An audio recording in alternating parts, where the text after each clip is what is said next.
Hello दोस्तों, आपका स्वागत है हमारे यूट्यूब चैनल एनीज लेक्चर पर। आज की वीडियो में हम आपके लिए लाए हैं बीएससी फर्स्ट सेमेस्टर केमिस्ट्री के यूनिट वाइज इंपॉर्टेंट टॉपिक्स। आपके एग्ज़ाम करीब आ चुके हैं। आपको लग रहा है कि आपका काफ़ी सिलेबस रह चुका है, आपको क्या करना है और क्या छोड़ना है। तो हम आपके लिए इस वीडियो में लाए हैं यूनिट वाइज इंपॉर्टेंट टॉपिक्स, जिनको आप करके एग्ज़ाम में अच्छे नंबर्स ला सकते हैं और काफ़ी अच्छा कर सकते हैं। तो आइए देखते हैं हम यूनिट फर्स्ट के इम्पोर्टेंट टॉपिक्स क्या क्या रह सकते हैं। तो पहला हमारा इम्पोर्टेंट टॉपिक्स है क्वांटम नंबर्स, हाइजेनबर्ग प्रिंसिपल, हॉर्न्स प्रिंसिपल, पाउली एक्सक्लूजन रूल। ये आपका काफ़ी इंपॉर्टेंट है। ये आपने 11th क्लास में भी पढ़े होंगे। अगर नहीं पढ़े हैं तो आप फिर पढ़ लीजिएगा, क्योंकि इनमें से कोई दो आपके रहते ही रहते हैं।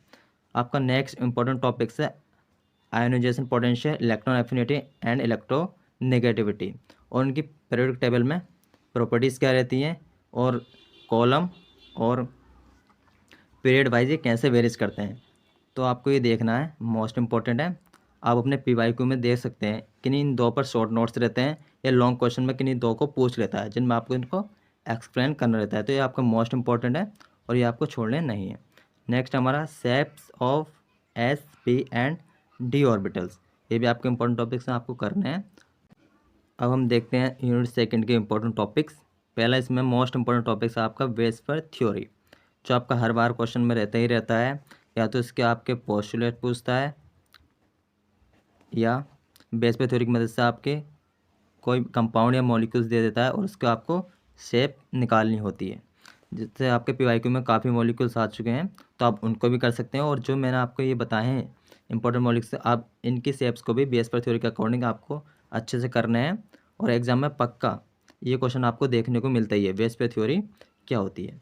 और नेक्स्ट इसमें इंपॉर्टेंट टॉपिक है valence bond theory, hybridization and it's type.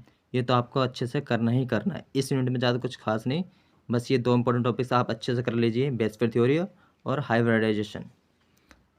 Unit third में देखते हैं हम मोस्ट इंपॉर्टेंट टॉपिक्स क्या रह सकते हैं। देखिए, आपकी यूनिट थर्ड दो पार्ट्स में डिवाइड है। पहले आपकी आती है ऑर्गेनिक केमिस्ट्री, फिर आती है इसमें आपकी स्टीरियो केमिस्ट्री। तो आपको ऑर्गेनिक केमिस्ट्री में क्या देखना है, electrophiles and nucleophiles, alkenes and types of conjugation क्या होते हैं, inductive and mesomeric effects, alkenes, एल्किस एंड फ्री रेडिकल्स, और आपको इनके केमिकल रिएक्शन भी देखनी है। आपको ऑर्गेनिक में इतना ही मोस्ट इंपॉर्टेंट पार्ट है, आप इसको अच्छे से कर लीजिए। आपके जो सेकंड पार्ट है यूनिट थर्ड का, पहले ये दोनों यूनिट अलग अलग हुआ करती थी, ऑर्गेनिक केमिस्ट्री अलग और स्टीरियो केमिस्ट्री अलग। तो आइए देखते हैं हम स्टीरियो केमिस्ट्री में, अब इन दोनों को एक साथ मिला दिया गया है। तो आइए हम देखते हैं स्टीरियो केमिस्ट्री में क्या मोस्ट इंपॉर्टेंट टॉपिक्स हैं। पहला आपका इसमें इंपॉर्टेंट टॉपिक्स हैं डायस्टोमर्स और एंसोमर्स, और इनके टाइप्स क्या होते हैं, confirmation of ethane, butane and cyclohexane, sequence rule, ये आपको मोस्ट इंपॉर्टेंट है। इसकी मदद से आपको R&S कन्फिग्रेशन निकालने के लिए आती हैं कायरल मॉलिक्यूल्स की। और देखते हैं जियोमेट्रिकल आइसोमर्स, जो E एंड Z सिस्टम में आपको नोमेनक्लेचर में काम आते हैं। आइए देखते हैं यूनिट 4। यह यूनिट 4 आपकी काफ़ी लॉन्ग यूनिट है, क्योंकि इसमें आपके सॉलिड स्टेट, गैसियस स्टेट और लिक्विड स्टेट को एक साथ दिया गया है। तो ये देखते हैं सॉलिड स्टेट में आपको मोस्ट इंपॉर्टेंट टॉपिक्स क्या हैं। पहले इसमें मिलर इंडाइसिस, इस पर आपका एक न्यूमेरिकल रहता है और ये हर बार आता ही आता है, तो इसको आप अच्छे से कर लेना है। लॉज ऑफ रेशनैलिटी, ये आपके लॉन्ग क्वेश्चन में देखने मिलेगा कि लॉज ऑफ रेशनैलिटी क्या होता है, और इसकी सहायता से मिलर इंडाइसिस को निकालिए।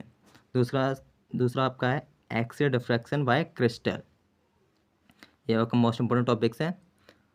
और नेक्स्ट आपका इंपॉर्टेंट क्वेश्चन है, मोस्ट इंपॉर्टेंट टॉपिक्स है ब्रैग्स इक्वेशन, जो आपकी आती है 2022 के PYQ में, जो आपका फर्स्ट एनएफटी का पेपर था, उसमें भी आपको ये क्वेश्चन देखने को मिलेगा। आगे देखते हैं गैसेस स्टेट में क्या मोस्ट इंपॉर्टेंट है। देखिए गाइस, गैसेस स्टेट में आपके 3 मोस्ट इंपॉर्टेंट टॉपिक्स हैं, और इनमें से आपका पक्का एक या दो रहते ही रहते हैं। पहले है तो आपको वान डेर वाल्स इक्वेशन मिल जाएगा, इसका डेरिवेशन भी देख लीजिएगा। और नेक्स्ट आपका इंपॉर्टेंट टॉपिक्स है, ये आपका PYQ में भी आ चुका है, relationship between critical temperature constant and van der Waals first constant. इनके बीच में आपका क्या रिलेशन रहता है, इसके लिए आपका डेरिवेशन आता है और काफ़ी इजी है, आप इसको आसानी से कर सकते हैं। और दूसरा इसमें इंपॉर्टेंट टॉपिक है काइनेटिक थ्योरी ऑफ गैसेस। आइए देखते हैं लिक्विड स्टेट। लिक्विड स्टेट में आपका पहला टॉपिक है इंटरमोलिकुलर फोर्सेस।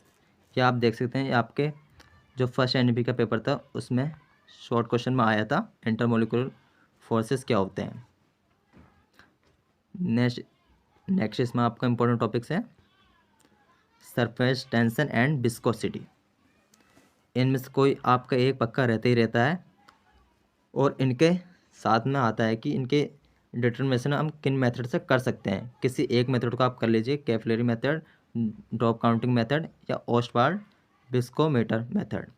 ये आपके लिए सरफेस टेंशन निकालने के मेथड होते हैं, और ये ओस्टवाल्ड विस्कोमीटर मेथड आपका है विस्कोसिटी निकालने के मेथड।